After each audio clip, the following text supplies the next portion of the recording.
Bapak Ibu sekalian, saya dapat kebagian untuk memberikan wacana kita untuk akan datang berhalal bihalal di Universitas Gadjah Mada dan sekaligus ke kediamannya Bapak Joko Widodo di Solo. Ya, ini jangan dijadikan hal yang menakutkan. Karena ingat baik-baik, fungsi daripada universitas, ini saya lompat ya, fungsi universitas itu adalah menjaga kehormatan kejujuran akademik, mengembangkan kejujuran akademik, sekaligus menghukum bagi yang melanggar kejujuran akademik. Hal ini sudah dibuktikan dan dicontohkan oleh Universitas Negeri Jakarta dalam perkara almarhum Nurul Komar yang tidak lain adalah pelawak dan juga pernah menjadi legislator ya.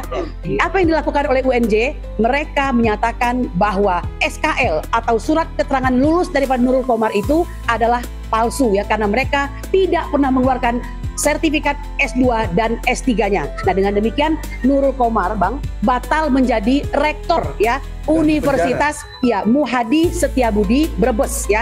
Bahkan beliau dipenjara, dijemput langsung dari Cirebon di rumah kediamannya. Apakah jika ini Joko Widodo akan bisa terjadi seperti ini?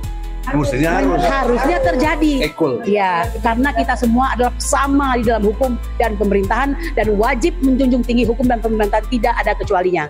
Namun itu tentu saja tidak terjadi.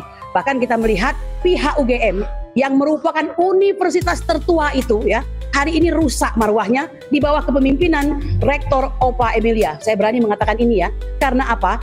Yang harusnya tidak ragu-ragu ya, jika ada suatu katakanlah potensi kecurangan seperti ini, mereka lah yang nomor satu berkepentingan untuk melakukan penghukuman terhadap pelanggaran atas kejujuran akademik tersebut.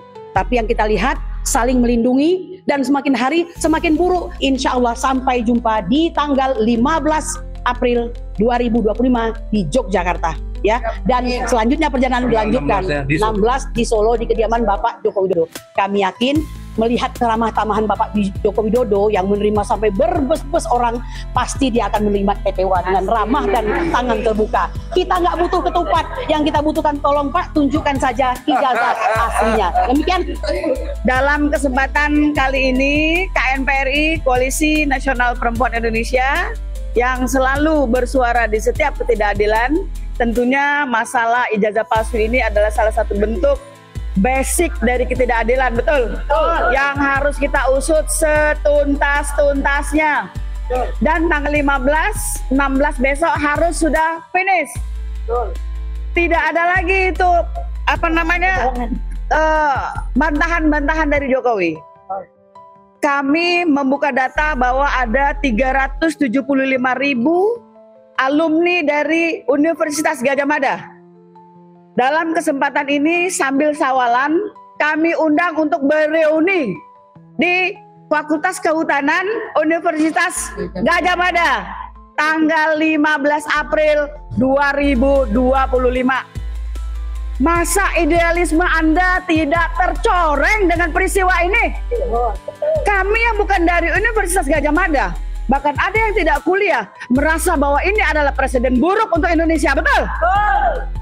Kenapa bisa Anda 375.000 orang diam saja untuk kasus ini? Apakah ada kebanggaan Anda bahwa Jokowi itu jadi presiden sebagai wakil dari UGM? Padahal kan cuma bohong. Dia bukan UGM, bukan lulusan UGM, dan itu bisa dibuktikan ya melalui pengadilan yang sudah bertahun-tahun dilakukan oleh TPUA. Kami di sini emak-emak membersamai karena kami punya anak cucu.